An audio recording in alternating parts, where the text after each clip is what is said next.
तो आज हम यूजीसी नेट के पहले पेपर में व्यक्तिक विभिन्नताएं, उसका अर्थ, उसका स्वरूप क्या होता है, व्यक्तिक विभिन्नता से क्या तात्पर्य है। वर्तमान में प्रकृति का ये नियम है कि संसार में कोई भी दो व्यक्ति पूर्णतः एक जैसे नहीं हो सकते। संसार में कोई भी दो व्यक्ति हो, चाहे वो जुड़ा भाई बहन क्यों नहीं हो, वो दोनों एक जैसे नहीं हो सकते। जहाँ तक जुड़ा भाई बहन या जुड़ा बच्चों में कई समानताएं के बावजूद भी अनेक प्रकार के ऐसे समानता दिखाई पड़ते। कुछ बस ऐसे जुड़ा भाई बहन ऐसे होते जो सेम टू सेम लगते हैं, लेकिन फिर भी उनमें काफ़ी भिन्नताएं होती है। जुड़ा बच्चे शारीरिक बनावट से तो एक समान दिखाई दे सकते हैं, बाकी जुड़ा बच्चे हो रहे उनके शारीरिक जो आकार की दृष्टि से, शारीरिक बनावट की दृष्टि से एक जैसे एक समान दिखाई दे सकते हैं, किंतु उनका स्वभाव अलग है। उनसे दोनों की बुद्धि, जो बुद्धि लब्धि है, उनकी जो बुद्धि है, सोच रहे समझ रहे, वो सब अलग है। शारीरिक और मानसिक क्षमता में भी अंतर होता है। भिन्न भिन्न व्यक्तियों में इस प्रकार की विभिन्नताओं को व्यक्ति विभिन्नता कहते हैं। यानी अलग अलग व्यक्तियों में इस प्रकार की जो भिन्नता पाई जाती है, इस विभिन्नता को ही व्यक्तिक विभिन्नता कहते हैं। यानी हर व्यक्ति में अलग अलग होते हैं, उसे व्यक्ति विभिन्नता कहते हैं। वर्तमान युग में व्यक्तिगत विभिन्नताओं का बहुत महत्व है। वर्तमान समय में जो व्यक्तिगत विभिन्नता है उनका बहुत महत्व है। इस प्रत्यय का सर्वप्रथम प्रयोग फ्रांसीसी मनोवैज्ञानिक गाल्टन ने किया था। किसका? जो व्यक्तिगत विभिन्नता है, इस प्रत्यय का सबसे पहले प्रयोग किसने किया था? फ्रांसीसी मनोवैज्ञानिक गाल्टन ने किया था। व्यक्तिगत विभिन्नता को सबसे पहले प्रयोग फ्रांसीसी मनोवैज्ञानिक गाल्टन ने किया था। व्यक्तिगत विविधता से परिपूर्ण होती है। क्या कह रहा कि जो व्यक्ति विभिन्नता है वो किससे परिपूर्ण होते? विविधता से परिपूर्ण होती है। वैयक्तिक विभिन्नताएं विविधता से क्या होते? परिपूर्ण होती है। न तो एक रंग रूप के लोग, क्या कह रहा है, न तो एक रंग रूप के लोगों की कोई एक समान संख्या होती है, और न ही लंबाई, चौड़ाई, विचार या अभिव्यक्ति में ही कोई समानता। जितने लोग उतने प्रकार, अर्थात गाल्टन की व्यवस्था के सार में वैयक्तिक विभिन्नता का सर्वांगीण रूप उभर कर आता है। प्रत्येक शिक्षार्थी स्वयं में विशिष्ट होता। प्रत्येक बच्चा, प्रत्येक विद्यार्थी होता, जो प्रत्येक शिक्षार्थी होता, उसमें स्वयं में कुछ न कुछ विशिष्ट होता। इसका तात्पर्य है कि कोई भी शिक्षार्थी अपनी योग्यताओं, रुचियों, प्रतिभाओं में एक समान नहीं हो सकता। यानी हर जो बच्चा होता है, हर जो विद्यार्थी होता है, वो उसकी योग्यता के अनुसार देखो, चाहे उसकी रुचि के अनुसार, चाहे उसकी प्रतिभा के अनुसार, किसी न किसी में से एक समान नहीं हो सकता। वैयक्तिक विभिन्नता के संदर्भ में मनोवैज्ञानिक द्वारा कुछ परिभाषाएं दी गई है, जो परिभाषा इस प्रकार की है। देखो, व्यक्तिगत विभिन्नता के बारे में स्किनर का क्या विचार है। जो मनोवैज्ञानिक स्किनर था वो कहता है कि व्यक्तिगत विभिन्नता से हमारा तात्पर्य व्यक्ति के उन सभी पहलुओं से जिनका मापन व मूल्यांकन किया जाता है। स्किनर क्या कहता है कि व्यक्तिगत विभिन्नता उनसे मानते हैं, उनको हमारा तात्पर्य है कि व्यक्ति के वे सब पहलू होते हैं जिनका मापन किया जा सकता और जिनका मूल्यांकन किया जाता है, वह व्यक्तिगत विभिन्नता कहलाती है। ये कहता था स्किनर का। जेम्स ड्रेवर कहते हैं कि कोई भी व्यक्ति अपने समूह के शारीरिक तथा मानसिक गुणों के औसत से जितनी भिन्नता रखता है। क्या कह रहा है कि कोई भी व्यक्ति है जो अपने समूह के शारीरिक तथा मानसिक गुणों के औसत से जितनी भिन्नता रखता है, उसे व्यक्तिगत भिन्नता कहते हैं। टायलर के अनुसार शरीर के रूप, रंग, आकार, कार्य, गति, बुद्धि, ज्ञान, उपलब्धि, रुचि, अभिरुचि आदि लक्षणों में पाई जाने वाली भिन्नता को व्यक्तिगत भिन्नता कहते हैं। टायलर कहता है कि व्यक्ति के रंग रूप में, उसके आकार में, कार्य, गति, बुद्धि, ज्ञान, उपलब्धि, रुचि, अभिरुचि आदि लक्षणों में पाई जाने वाली भिन्नता को क्या कहते हैं? व्यक्तिगत भिन्नता कहते हैं। ये परिभाषा थी टॉयलर की।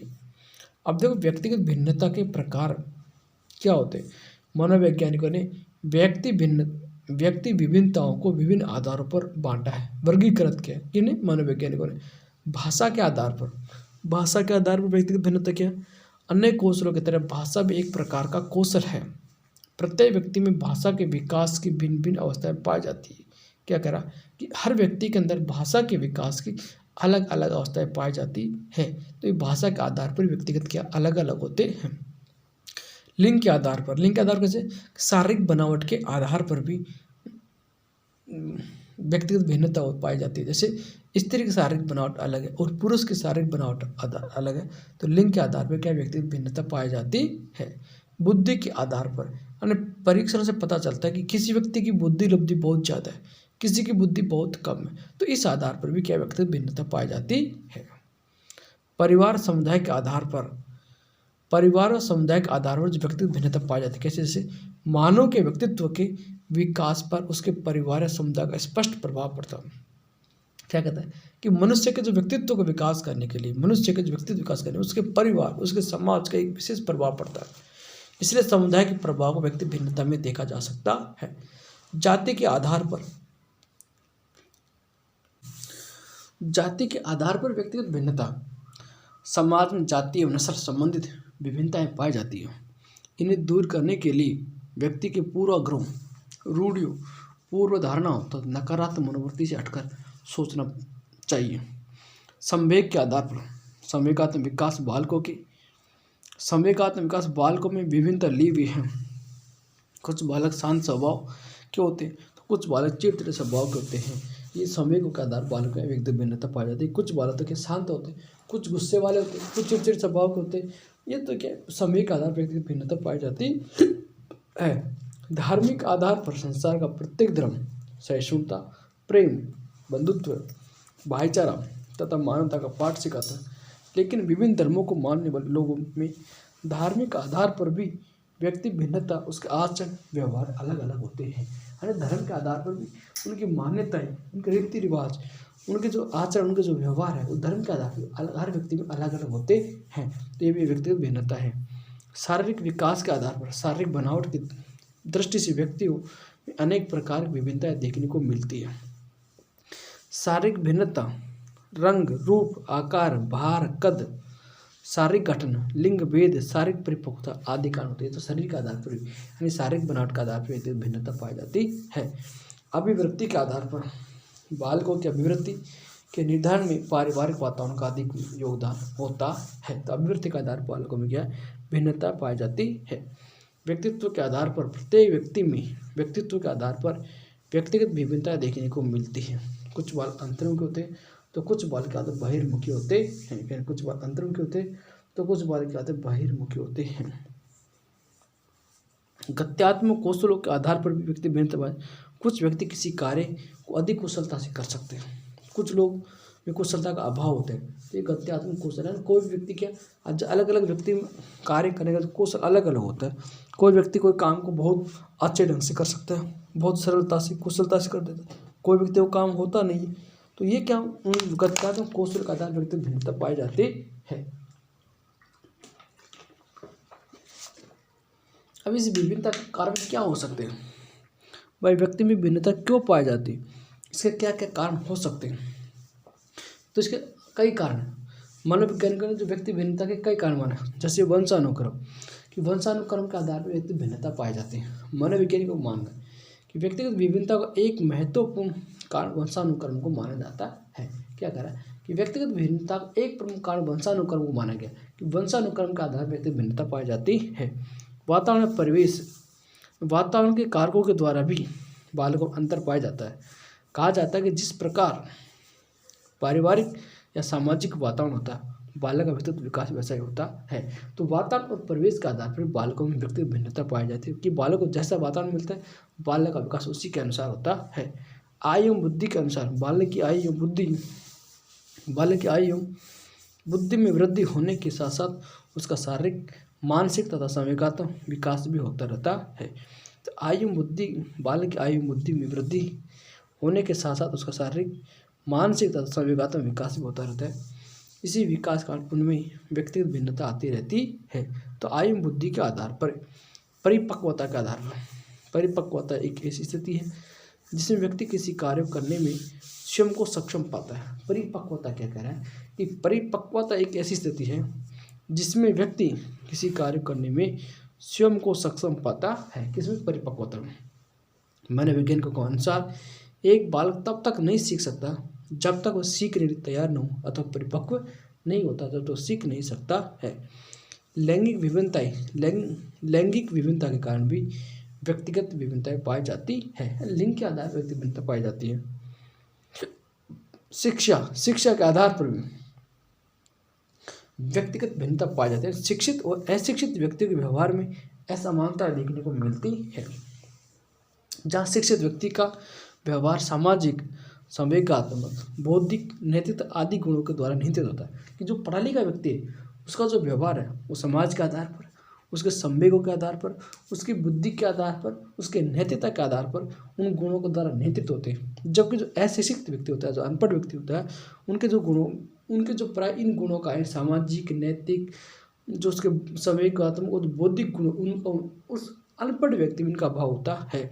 समाज कारण भी व्यक्तिगत भिन्नता पाई जाती है। क्यों पाई जाती है? कि व्यक्ति का विकास समाज के संयुक्त होता है। प्रत्येक समाज में अपने अपने नियम, मान्यताएं, उनका नैतिक मूल्य अलग अलग होते हैं। हर समाज के अलग अलग नियम होते हैं। विभिन्न समाजों में इन्हीं गुणों, मान्यताओं के आधार पर लोगों में व्यक्ति भिन्नता पाई जाती है। तो ये भिन्नता पाई जाने के कारण है भाई, समाज के आधार व्यक्ति भिन्नता पाई जाती है। शिक्षा के कारण व्यक्ति भिन्नता पाई जाती है। लैंगिक विभिन्नता के कारण पाई जाती है।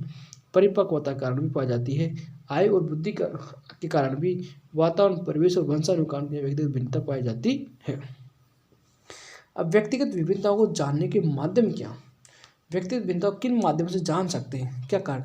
मनोवैज्ञानिकों ने व्यक्तिगत विभिन्नताओं का अध्ययन करने के लिए अनेक मानकों और परीक्षणों का विकास किया, जिनमें से कुछ महत्वपूर्ण परीक्षणों का प्रतिपादन इस प्रकार किया जा रहा है। बुद्धि परीक्षण के आधार पर भी व्यक्ति भिन्नताओं को जाना जा सकता है।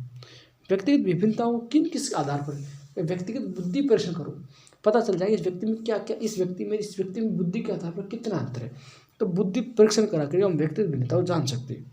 उसका संवेगों का परीक्षण करा के व्यक्ति कितना गुस्सैला है, कितना सीधा आदमी है, कितना, तो उसको संवेगों का परीक्षण करा के, उसकी रुचि का टेस्ट करा करके हम उसका पता कर सकते हैं कि इस व्यक्ति की रुचि किस कार्य में अधिक है, इस व्यक्ति की किस कार्य में अधिक है। उपलब्धि परीक्षण, कोई भी परीक्षा ले लो तो उसमें इस व्यक्ति के कितने नंबर आए, इस व्यक्ति के कितने नंबर आए, इसने कितना प्राप्त किया, इसमें कितने प्राप्त, उस उपलब्धि उसने क्या की, तो इस आधार पर व्यक्ति भिन्नता का पता कर सकते हैं। उसकी अभिवृत्ति यानी उसकी सोच के आधार पर, उसकी कला के आधार पर हम उसका अंतर कर सकते हैं। उसका व्यक्तित्व किस प्रकार का है, एक व्यक्तित्व उसका जो रहन सहन ढंग क्या है, उसका व्यक्तित्व कैसा है, उसका खान पान कैसा है, उसकी सोच विचार कैसे, ये उसका व्यक्तित्व निर्धारित करता है। तो इन आधार पर उसके बारे में, व्यक्तिगत भिन्नता के बारे में जान सकते हैं। शिक्षा के क्षेत्र में व्यक्तिगत विभिन्नताएं क्या होती है? शिक्षा के क्षेत्र में व्यक्तिगत विभिन्नताएं महत्वपूर्ण स्थान रखती है, जो निम्न प्रकार की है। शिक्षा के क्षेत्र में जो व्यक्तिगत विभिन्नताएं हैं, जो क्या करते, अलग अलग महत्वपूर्ण स्थान रखती है। जैसे शिक्षा का स्वरूप क्या? मनोविज्ञान इस बात पर बल देता है कि बालकों की रुचियों, उसकी क्षमताओं, योग्यताओं आदि में अंतर होता है। अतः सभी बालकों के लिए समान शिक्षा का आयोजन सर्वथा अनुचित होता है। इसी बात को ध्यान रखते हुए मंदबुद्धि, पिछड़े हुए बालक तथा शारीरिक दोष वाले बालकों के लिए अलग अलग विद्यालयों में अलग अलग प्रकार के शिक्षण तथा प्रशिक्षण की व्यवस्था की जाती है, जो निम्न प्रकार से है। व्यक्तिगत विभिन्नताओं का ज्ञान शिक्षकों, विद्यालय प्रबंधकों को कक्षा के वर्गीकरण में सहायता प्रदान करता है।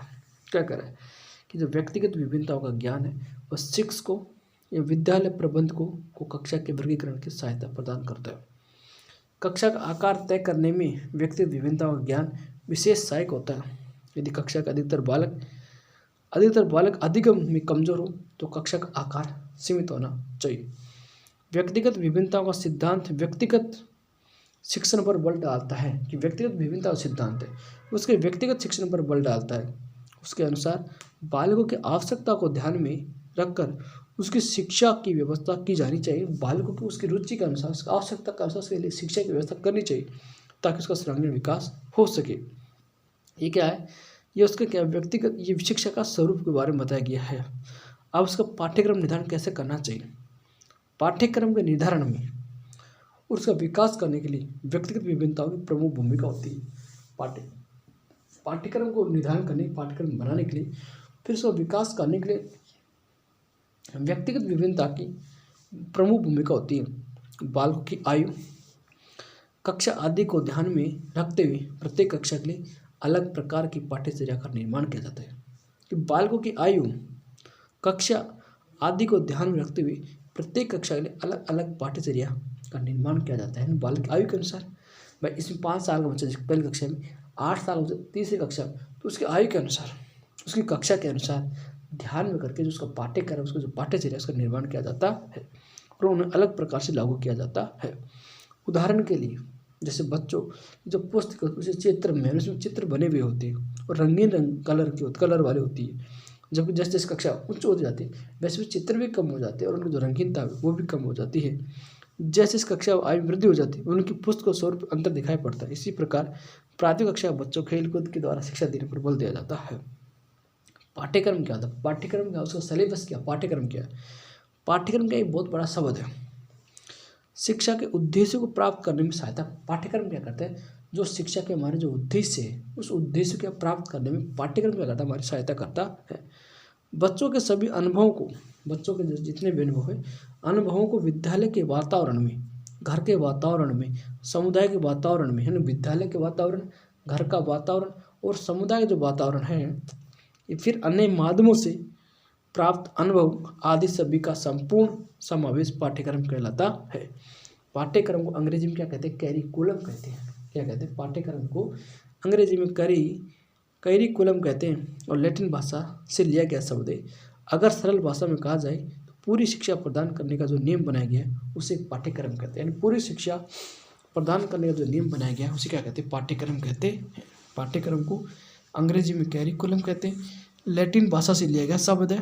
अगर सरल भाषा में कहा जाए तो पूरी शिक्षा प्रदान करने का जो नियम बनाया गया उसे पाठ्यक्रम कहते हैं। पाठ्यचर्या या करिकुलम क्या कि किसी भी विद्यालय में या विश्वविद्यालय में नियम के साथ प्रदान की जाने वाली शिक्षा, कोई भी विद्यालय हो चाहे कोई विश्वविद्यालय हो, उसमें नियमों के साथ में जो शिक्षा प्रदान की जाती है उसकी सामग्री को पाठ्यचर्या कहते हैं। जो शिक्षा प्रदान की जाती है, जो जिस सामग्री से उन बच्चों को शिक्षा दी जाती है वो सामग्री क्या कहलाती है? पाठ्यचर्या कहलाती है। यह निर्देशों के अनुसार काम करते, पाठ्यचर्या में क्या निर्देश देंगे और निर्देशों के अनुसार पाठ्यचर्या क्या करते? काम करती है। यह सामान्य सिलेबस पर आधारित होता है। क्या? सामान्यतः सिलेबस पर आधारित होता है जो बताता है कि किसी भी विशिष्ट ग्रेड या मानक को प्राप्त करने में कौन कौन से विषय, उनकी कितनी जानकारी का होना अनिवार्य है। यह बच्चों को ये बात बताता है कि आपको यदि कक्षा में ए ग्रेड लानी है तो आपको कौन कौन से विषय और उसमें कितना पढ़ना पड़ेगा तो आप ए आएगा, आपका बी ग्रेड आएगा तो उसमें कितना आपको जानकारी अनिवार्य, इस बात की पाठ्यक्रम या सिलेबस पाठ्यचर्या बताता है। पाठ्यक्रम और पाठ्यचर्या में क्या अंतर होता है? भाई पाठ्यक्रम और पाठ्यचर्या में कितना अंतर है? पाठ्यक्रम तो क्या होता है? पाठ्यक्रम में विद्यार्थी को ये बताया जाता है कि उन्हें किस आयु तक कितने अनुशासन के साथ लेनी है। पाठ्यक्रम क्या बताया जाता है कि पाठ्यक्रम इस बात का जिक्र किया जाता है, इस बात को बताया जाता है छात्रों को कि आपको किस आयु तक और कितने अनुशासन के साथ शिक्षा लेनी है। आपको 5 साल तक पहली कक्षा, 6 साल तक पहली कक्षा पढ़ ली, 7 साल तक हमारा दूसरी कक्षा, तो आपको बताया जाता है कि किस कक्षा तक आपको किस अनुशासन में शिक्षा लेनी पड़ती है। पाठ्यक्रम बताया जाता है। पाठ्यचर्या में विद्यार्थी को यह बताया जाता है कि उन्हें किस विषय के बारे में जानकारी किस कक्षा में प्राप्त करनी है, यानी किस चीज़ के बारे में पाठ्यचर्या में, यानी किस चीज़ के बारे में आपको कौन सी कक्षा में अध्ययन करना पड़ेगा, ये बात पाठ्यचर्या में बताया जाता है।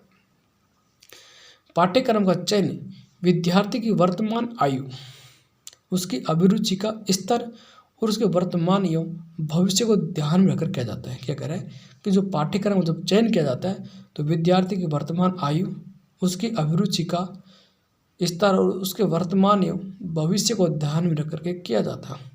पाठ्यचर्या का चयन विद्यार्थी की आयु, उसकी कक्षा के अनुसार उसके सिलेबस को निर्धारित करके किया जाता है। पाठ्यक्रम में प्रयोग और शोध पर ध्यान दिया जाता है। पाठ्यक्रम क्या? प्रयोग और शोध पर ध्यान दिया जाता है। पाठ्यचर्या में विद्यार्थियों को किताबों द्वारा कैसे अच्छे से ज्ञान दिया जा सकता है। पाठ्यचर्या में विद्यार्थियों को किताबों द्वारा कैसे अच्छे से ज्ञान दिया जा सकता है, इस बात पर ध्यान दिया जाता है। पाठ्यक्रम में शिक्षा केवल लिखित में नहीं दी जा सकती है, बल्कि कुछ अनुशासन, उठने बैठने का ढंग, नैतिकता आदि सिखाई जाती है पाठ्यक्रम के अंदर। ये कुछ जरूरी नहीं है कि केवल किताबी ज्ञान हो, केवल शिक्षा जो लिखित रूप में दी जाए बल्कि उनको अनुशासन के बारे में, उठने बैठने के बारे में, नैतिकता आदि के बारे में सिखाई जाती है। पाठ्यचर्या केवल किताबों के ज्ञान और कई विषयों की जानकारी दी जा सकती है। पाठ्यक्रम की कोई सीमा नहीं होती, जबकि पाठ्यचर्या कुछ नियमों तक सीमित होती है। पाठ्यक्रम को नियमों सीमित नहीं होता, उसकी कोई सीमा नहीं होती, जबकि पाठ्यचर्या की सीमा होती है। अब शिक्षण को प्रभावित करने वाले कौन कौन से तत्व हैं? हम शिक्षण को कौन कौन से तत्व प्रभावित करते हैं? शिक्षण क्या एक जटिल प्रक्रिया है? शिक्षण क्या एक जटिल प्रक्रिया है जिसके अंतर्गत शिक्षण सूत्र एवं शिक्षण को प्रभावित करने वाले कारक आते हैं। शिक्षण को प्रभावित करने वाले कारकों में उसकी शिक्षण विधियाँ, शिक्षण सामग्री, उल्लेखनीय शिक्षण विधि और शिक्षण सामग्री इसको शिक्षण को प्रभावित करती है। मन, मस्तिष्क, ज्ञान, आचरण, वातावरण आदि शिक्षण के प्रमुख कारक क्या क्या? मन है, मस्तिष्क है, ज्ञान है, आचरण है, वातावरण आदि शिक्षण के प्रमुख कारक हैं जो शिक्षक के कार्य को प्रभावित करते हैं। शिक्षण को प्रभावित करने वाले प्रमुख कारकों में शिक्षक एवं शिक्षार्थी की भूमिका महत्वपूर्ण होती है, जिसे निम्नलिखित बिंदुओं के अधीन समझा जा सकता है। शिक्षण कौशल क्या? कुछ शिक्षण कौशल व्यक्ति में जन्मजात होते हैं। शिक्षण कौशल क्या? कि कुछ शिक्षण कौशल है जो व्यक्ति में जन्मजात होते हैं, किंतु अन्य शिक्षण कौशल शिक्षक के द्वारा ज्ञान अर्जित करने होते हैं। किंतु अन्य जो शिक्षण कौशल है वो शिक्षक को ज्ञान द्वारा अर्जित करने होते हैं। शिक्षण को प्रभावी बनाने के लिए कौशल संग्रह होना आवश्यक है। प्रमुख शिक्षण कौशलों से प्रश्न पूछना होता है, प्रयोग करना, व्याख्यान देना, निदान करना एवं कौशल का विश्लेषण करना। कौशल विश्लेषण करने शिक्षण प्रभावित करने वाले तो शिक्षण कौशल क्या शिक्षण को प्रभावित करता है। शैक्षणिक योग्यता भी शिक्षण को प्रभावित करती। शिक्षक की शैक्षणिक योग्यता बहुत महत्वपूर्ण होती है। यदि कोई अच्छा शिक्षक है, योग्य शिक्षक है, तो शिक्षण प्रक्रिया को अधिक प्रभावी बना सकता है। इसके लिए शिक्षकों को JBT, BEd, CTET, NET जैसे पाठ्यक्रम निर्धारित किए जाते हैं। शिक्षक की योग्यता निर्धारित करते हैं। यानी जितना अच्छा शिक्षक, जितनी अच्छी योग्यता हो, जितना अच्छा जानकार होगा, वो अपने ज्ञान को उतनी अच्छे तरीके से बच्चों को दे पाता है। ये होता है शिक्षण योग्यता के आधार पर। विषय वस्तु विशेषज्ञता, कोई भी व्यक्ति, कोई भी टीचर जिस विषय का विशेषज्ञ होगा वह उस विषय के ज्ञान को बहुत अच्छे तरीके से, बहुत अच्छे ढंग से बच्चों को दे पाता है। परंतु जब कोई ऐसे अध्यापकों को ऐसी विषय दी जाती है जिस विषय के बारे में इतना अच्छा ज्ञान नहीं है, उसको उस विशेषज्ञता प्राप्त नहीं है, तब अपने शिक्षण से शिक्षार्थियों को प्रभावित नहीं कर पाता है और अध्यापन कार्य में अप्रभावशाली रह जाता है। शिक्षक अनुभव एवं प्रबंधन, एक शिक्षक सदैव शिक्षार्थी भी होता है। हमेशा एक टीचर का शिक्षार्थी रूप में काम करता है। वह अपने ज्ञान से, अनुभव से, शिक्षार्थी के प्रश्नों से, उत्तर से जिज्ञासा को शांत कर पाता है या उन्हें संतुष्ट कर पाता है। शिक्षक एवं शैक्षणिक संस्थाओं में समन्वय, शिक्षण और शैक्षणिक संस्थाओं में कैसा समन्वय कर सकते हैं?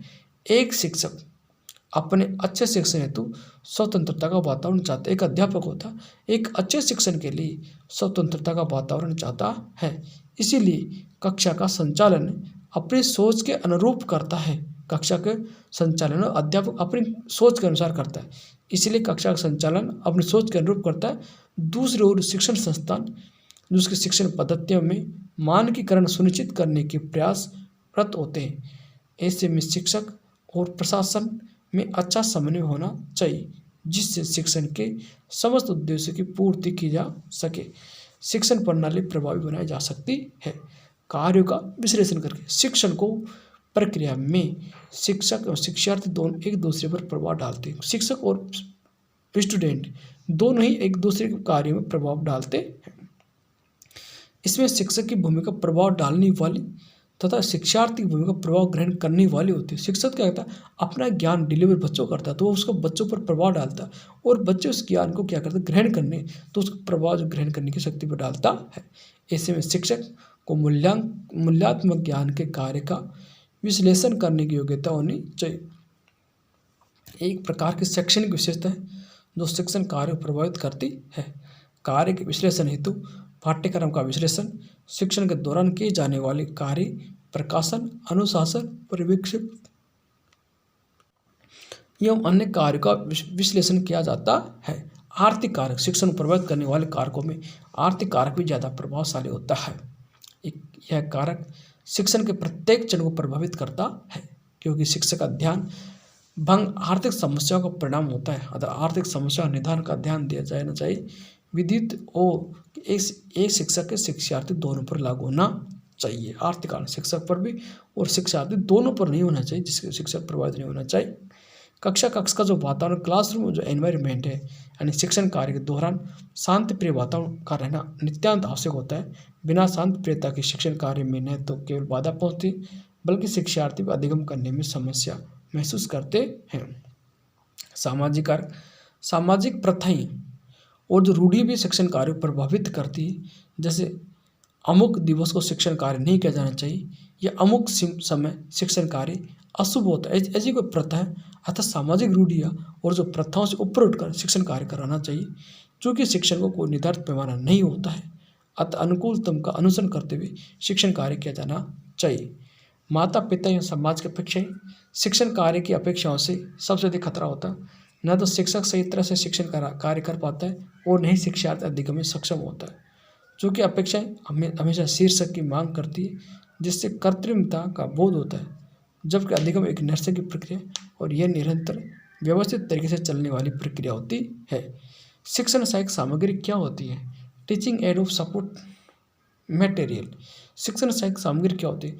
शिक्षक द्वारा पाठ्य पुस्तक के अध्यापन के दौरान जिन वस्तु अथवा सेवाओं का प्रयोग मिलाया जाता है, उन्हें शिक्षण सहायक सामग्री कहते हैं।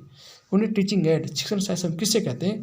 कि शिक्षक द्वारा पाठ्य पुस्तक के अध्यापन के दौरान जिन वस्तु अथवा सेवाओं का प्रयोग में लाया जाता है, उन्हें शिक्षण सहायक सामग्री कहते हैं। शिक्षक द्वारा विद्यार्थियों के समक्ष प्रस्तुत रोचकपूर्ण पाठ्य सामग्री शिक्षण का आदर्श रूप होता है। शिक्षक द्वारा विद्यार्थियों के सामने रोचकपूर्ण पाठ्य सामग्री शिक्षण का आदर्श रूप होता है, जिसमें इन सामग्रियों की भूमिका महत्वपूर्ण है। उत्तम शिक्षण सामग्री का प्रयोग शिक्षार्थियों में अध्ययन के प्रति रुचि पैदा करता है और उनमें शिक्षा ग्रहता के प्रति सकारात्मक अभिवृत्ति का विकास करता है। इन युक्तियों का प्रयोग छात्रों में उत्साह जागृति के साथ साथ संचित ज्ञान को लंबे समय तक स्मृति पटल पर रखने में भी सहायता देता है। इससे शिक्षक में भी अध्यापन के प्रति उत्साह का संचार होता है। परिणाम स्वरूप कक्षा में सदैव सकारात्मक वातावरण बने रहने की संभावना प्रबल रहती है। कार्टन ए गुड के अनुसार कोई भी ऐसी सामग्री जिसके माध्यम से शिक्षण प्रक्रिया को उद्दीपित किया जा सके अथवा सर्वनेंद्रिय को संवेदनाओं को आगे बढ़ाया जा सके, वह शिक्षण सहायक सामग्री कहलाती है। कार्टन ए गुड ने क्या कहता है? शिक्षण सामग्री किसे कहते हैं? कि कोई भी ऐसी सामग्री या कोई भी इस प्रकार का जो माध्यम है जो शिक्षण प्रक्रिया को उद्दीपित कर सके, उसको चमका सके। अतः वो जो ज्ञानेंद्रिय, सर्वेंद्रिय, सुनने की जो इंद्रिय है, उन संवेदनाओं को आगे बढ़ा सके, वह सब क्या कहलाते हैं? शिक्षण सामग्री कहलाती है। शिक्षण सामग्री का उद्देश्य क्या होता है? शिक्षण सामग्री का क्या उद्देश्य है? शिक्षण में सहायक सामग्री का मुख्य उद्देश्य छात्रों में रोचक तरीकों के माध्यम से शिक्षण प्रदान करना है। यह सामग्री शिक्षण के दौरान पाठ्य वस्तु को समझने में सहायक होती है तथा लिखित या मौखिक रूप से पाठ्य सामग्री को समझने में भी इसका महत्वपूर्ण स्थान है, इसका महत्व है। शिक्षण सामग्री के प्रकार, देखो शिक्षण सहायक सामग्री होती है वो 3 प्रकार की होती है मोटे तौर पर। एक सर्वे सामग्री, जिन सामग्री को हम सुन सकते हैं वो सर्वे सामग्री, जिन सामग्री को हम देख सकते हैं दृश्य सामग्री, और सर्वे दृश्य ऐसी सामग्री जो सुन भी सकते हैं और देख भी सकते हैं, वह सर्वे दृश्य सामग्री कहलाती है।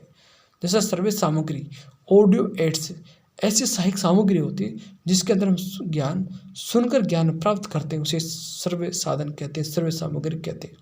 इनके अंदर फोनोग्राफ रिकॉर्ड सर्वे सामग्री में आता है, रेडियो प्रसारण सर्वे सामग्री में, और मैग्नेटिक टेप रिकॉर्ड भी सर्वे सामग्री में आता है।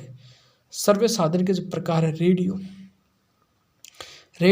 से शिक्षा प्राप्ति एक महत्वपूर्ण अंग होता है। शिक्षा प्राप्त करने के लिए रेडियो, हालांकि वर्तमान समय में नवीन उपकरणों के अधिक उपयोग से इसमें कमी अवश्य देखी गई है, किंतु भारत ग्रामीण क्षेत्र में भी आज भी प्रभावशाली है। भारत में 1936 में सर्वप्रथम आकाशवाणी से समाचार बुलेटिन का प्रसारण हुआ था। सबसे पहले भारत में किस आकाशवाणी से, कब? 1936 में समाचार बुलेटिन का प्रसारण हुआ था आकाशवाणी से 1936 में, और 57 में विविध भारती की शुरुआत हुई। यह रेडियो टेप रिकॉर्डर, इसके माध्यम से क्या कोई भी विषय वस्तु को विद्यार्थी की आवश्यकता के अनुसार प्रस्तुत किया जा सकता है। टेप रिकॉर्डर के माध्यम से कोई भी जो हमारी विषय वस्तु है, कोई भी हमारा जो टॉपिक है, उस टॉपिक को विद्यार्थी की आवश्यकता के अनुसार उसे प्रस्तुत किया जा सकता है। निदानात्मक और उपचारात्मक दोनों शिक्षण विधि से प्रयुक्त होती है। यानी टेप रिकॉर्डर में क्या होता है, निदानात्मक भी और उपचारात्मक दोनों विधियाँ से प्रयुक्त होती है। ग्रामोफोन क्या होता है कि ग्रामोफोन रेडियो की तरह ही शिक्षण का प्राचीन माध्यम। ग्रामोफोन क्या है, रेडियो की तरह के एक शिक्षण का क्या प्राचीन बहुत पुराना माध्यम है।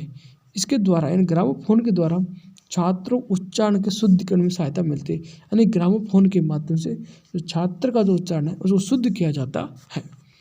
Digital audio player, digital audio player क्या होता है, डिजिटल ऑडियो प्लेयर होता है, डिजिटल ऑडियो प्लेयर एक इलेक्ट्रॉनिक उपकरण होता है जो उच्च रिजोल्यूशन मीडिया फाइलों को संग्रहित करने में चलाने में सक्षम है। डिजिटल ऑडियो प्लेयर को सामान्यतः MP3 प्लेयर के रूप में भी संग्रहित किया जाता है। कुछ ऑडियो प्लेयर को पोर्टेबल मीडिया प्लेयर भी कहा जाता है। क्या करें कि कुछ ऑडियो प्लेयर को पोर्टेबल मीडिया प्लेयर भी कहा जाता है। एप्पल का लोकप्रिय आईपॉड प्लेयर इसका सबसे अच्छा उदाहरण है। डिजिटल ऑडियो प्लेयर शिक्षा अर्जित करने में महत्वपूर्ण भूमिका निभाता है। क्या करें कि डिजिटल ऑडियो प्लेयर है वो शिक्षा को अर्जित करने में बहुत अच्छी भूमिका निभाता है। इसका प्रयोग छात्र किसी विषय विशेष के संदर्भ में एक ही विषय वस्तु को बार बार सुनने और अपने समझ को विकसित करने में भी सहायता करता है। दृश्य सामग्री, जो विजुअल एड्स क्या होते हैं, इसमें ऐसी सामग्री का उल्लेख किया जाता है जिन्हें देख करके ज्ञान प्राप्त किया जा सकता है। उदाहरण लिए प्रोजेक्टर, फिल्म, स्ट्रिप, परिचित्र, मानचित्र, श्यामपट्ट, चौक बोर्ड, फोटोग्राफ, ये क्या सब दृश्य साधन है जिन्हें देखा जा सकता है।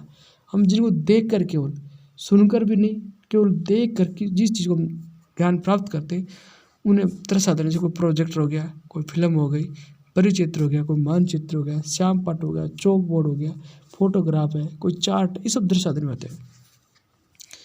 दृश्य साधन के क्या कौन कौन से प्रकार हैं, कोई भी रेखा चित्र या चार्ट, दृश्य साधन दिन रेखा चित्र देख सकते हैं, चार्ट को भी देख सकते हैं। किसी वस्तु के प्रतिमान की अनुपलब्धता में, मान लो कोई वस्तु हमारे पास नहीं है तो उसके वो उपलब्ध नहीं है तो उसकी जगह क्या हम उसका रेखा चित्र यूज कर सकते हैं। ग्राफ पर इत्यादि शिक्षण उपयोग सामग्री के उपयोग में लिया जा सकता है।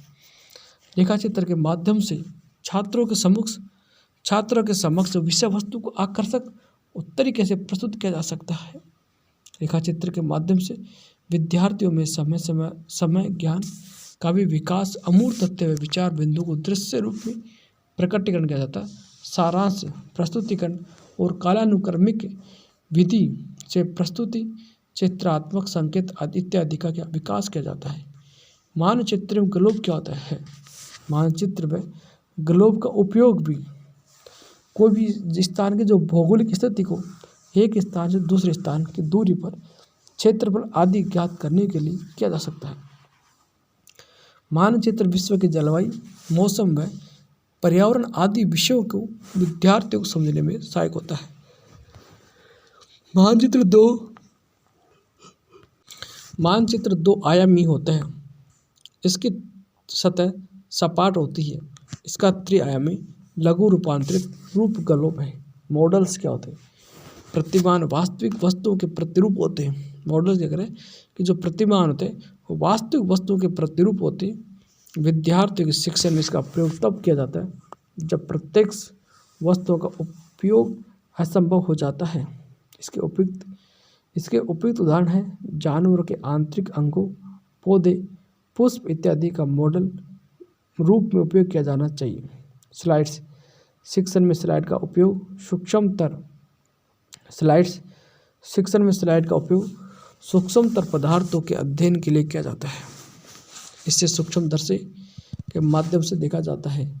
स्लाइड को प्रदर्शित करने के लिए प्रोजेक्टर का प्रयोग होना आवश्यक होता है। ग्राफ के माध्यम से सांख्यिकी एवं उसके परिमाणात्मक संबंधों को दृश्य रूप में प्रस्तुत किया जाता है। ये आंकड़ों का आरेखीय प्रस्तुतिकरण है। इससे सरल रेखा ग्राफ, वृत्त, पाई चार्ट, बार ग्राफ जैसी पद्धतियों का प्रयोग करते हैं। इसे देखकर हम क्या ग्राफ्स के माध्यम से देखकर सीखते हैं। फ्लैश कार्ड्स ये भी देख करके इसका प्रयोग मुख्यतः छोटी कक्षाओं में विद्यार्थियों के लिए किया जाता है। इसी कार्ड का द्वारा सब चित्र, मात्रा आदि को जोड़ करके कार्य किया जाता है। यह पाठ्य वस्तु को रोचक तरीके से रखने की एक शिक्षण सामग्री। फ्लैश कार्ड, पत्र पत्रिकाएं शिक्षण सामग्री की दृश्य सामग्री है।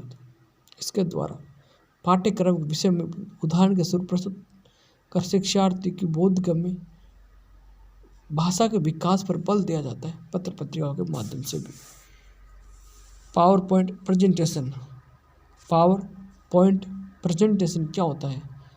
पावर पॉइंट जो प्रेजेंटेशन क्या होता है, यह एक कंप्यूटर प्रोग्राम होता है। पावर पॉइंट प्रेजेंटेशन है, ये क्या एक कंप्यूटर प्रोग्राम है। इससे उपयोगकर्ता किसी विशेष विषय की प्रस्तुति का समर्थन करने के लिए स्लाइड बनाना और दिखाने की अनुमति देता है। यह उपयोगकर्ता को प्रस्तुति को उपयोग बनाने के हेतु पाठ्य सामग्री, ग्राफिक्स, विषय सूची और मल्टीमीडिया सामग्री को जोड़ने की सुविधा प्रदान करता है। इसके माध्यम से कोई भी व्यक्ति आसानी से एक स्लाइड विशेष को दिखाकर विषय सामग्री की व्याख्या कर सकता है। शिक्षण में इसके उपयोग द्वारा कोई भी शिक्षक छात्रों को एक साथ विभिन्न प्रकार की अवधारणा को समझा जा सकता है।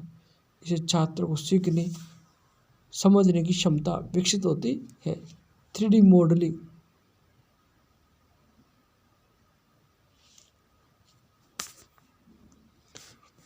3D मॉडल की त्रिआयामी रूप भी क्या कहा जाता है? 3D मॉडल को त्रिआयामी रूप भी कहा जाता है। यह एक गणितीय प्रतिनिधित्व के विकास की प्रक्रिया। इसके अंतर्गत वास्तविक वस्तु उपस्थिति या उपलब्ध नहीं होती और ये मॉडल किसी वस्तु को वास्तविक रूप में 3 आयाम, ऊंचाई, चौड़ाई, गहराई को प्रदर्शित करता है, क्योंकि किसी विषय वस्तु को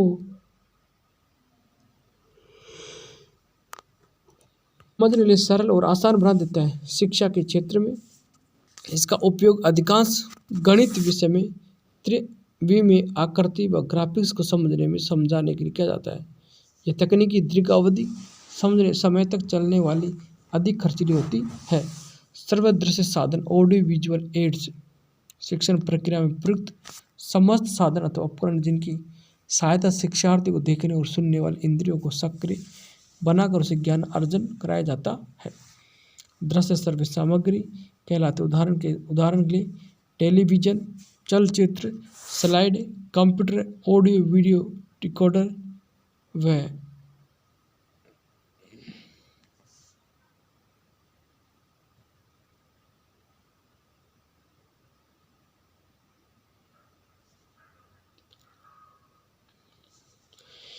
इस शिक्षण सामग्री के अंदर वे शिक्षण साधन आते हैं जिनके छात्र देखकर और सुनकर, देखता भी फिर सुनता भी, दोनों प्रकार से ज्ञान प्राप्त करता है। इसे अधिगम करता है। अधिगम के लिए दृश्य एवं श्रवणेंद्र दोनों का उपयोग होता है।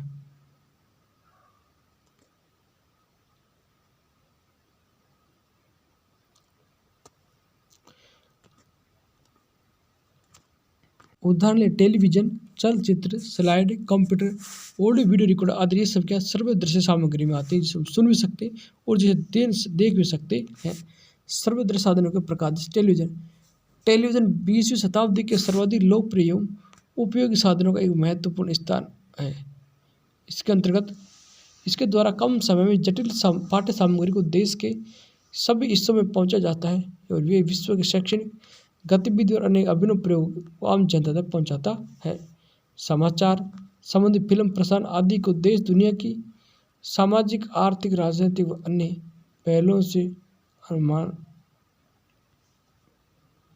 पहलुओं से अवगत करने का काम करता है।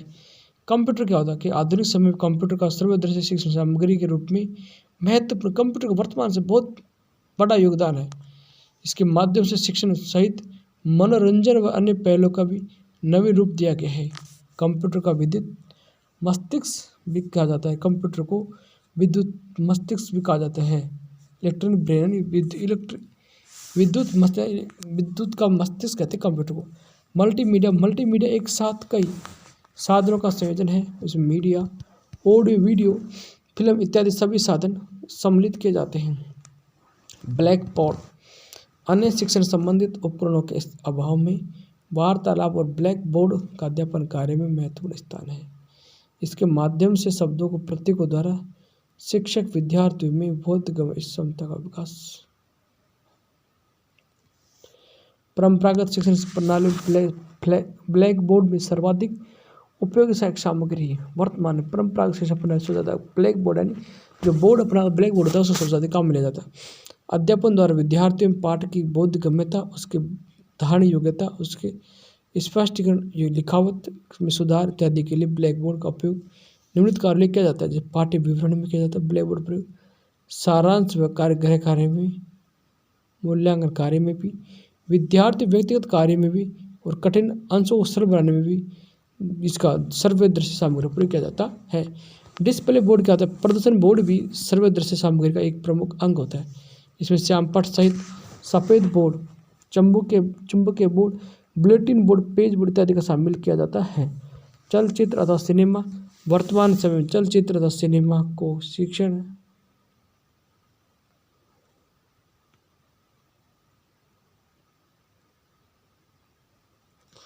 चलचित्र अथवा सिनेमा वर्तमान समय में चलचित्र अथवा सिनेमा शिक्षण का सुलभ और सस्ता माध्यम माना जाता है। इसके द्वारा जटिल समस्याओं को अनुसंधानात्मक विषय को छात्रों के समक्ष सरल व रोचक तरीके से प्रस्तुत किया जाता है। संवाद सामग्री क्या होती है? संवाद सामग्री आधुनिक समय में नवीन तकनीकी की देन या दृश्य श्रव्य सामग्री के रूप में शिक्षार्थी को परस्पर संवाद करता, जिसमें interactive video, internet audio,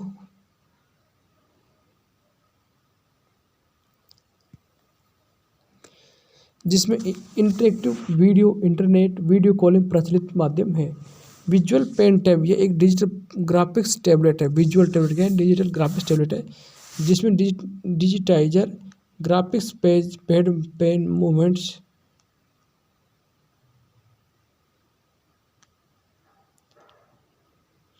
visual pen जो कहते हैं ये एक डिजिटल ग्राफिक्स टैबलेट है, जिसे digitizer, graphics pad, pen tablet के नाम से जाना जाता है।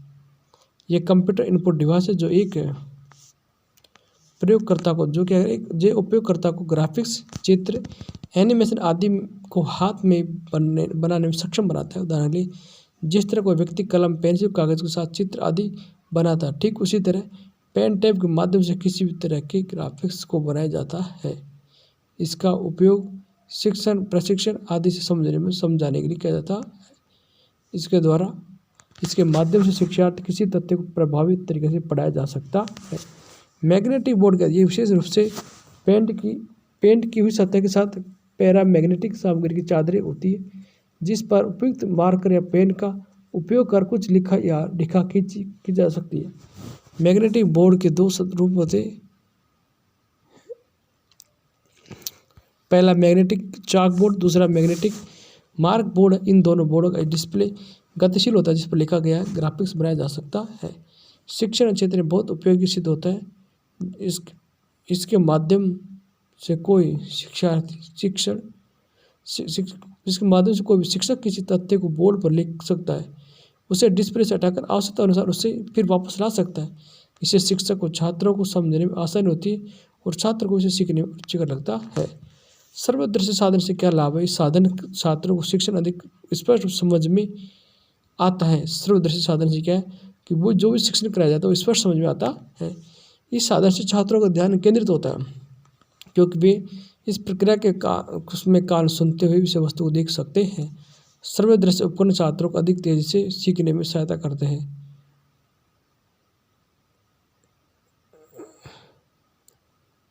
सर्वदृश्य उपकरण छात्रों को अधिक तेज सीखने में सहायता करते हैं। इसके प्रयोग प्रशिक्षक का समय भी बचता है। सर्वदृश्य प्रभाव कहेगी शब्दों की तुलना में अधिक प्रभावी होती है। इसकी सीमा क्या है? सर्वदृश्य साधन की क्या सीमाएं हैं? यदि सर्वदृश्य के प्रयोग एक रूपता नहीं रही तो ये स्पष्टीकरण बाधा, यानी एक रूपता नहीं रही तो स्पष्टीकरण बाधा पहुंचाते, इससे छात्रों को बुरा प्रभाव पड़ता है। इन साधनों का अत्यधिक निर्भरता शिक्षण को प्रभावी दूरगामी हित में नहीं है, क्योंकि यह शिक्षक और शिक्षार्थी दोनों को में ही विचारशील और चिंतनशील, संकोच और अनिच्छा का दृष्टिकोण विकसित कर सकता है। और शिक्षण को शिक्षण को केवल बड़े विचारों तक सीमित नहीं किया जा सकता है। एडलर डे के अनुसार सर्वदर्शी सामग्री। एडलर डे अमेरिका के निवासी थे। जिन्होंने वर्ष 1960 में सीखने के लिए विभिन्न मूर्त अमूर्त सामग्री का आधार मानते हुए एक शंकु मॉडल प्रस्तुत किया था। तो प्रश्न पूछा जा सकता है कि शंकु मॉडल किसने प्रस्तुत किया था? तो एडलर डेल कौन सा मॉडल? शंकु मॉडल प्रस्तुत किया।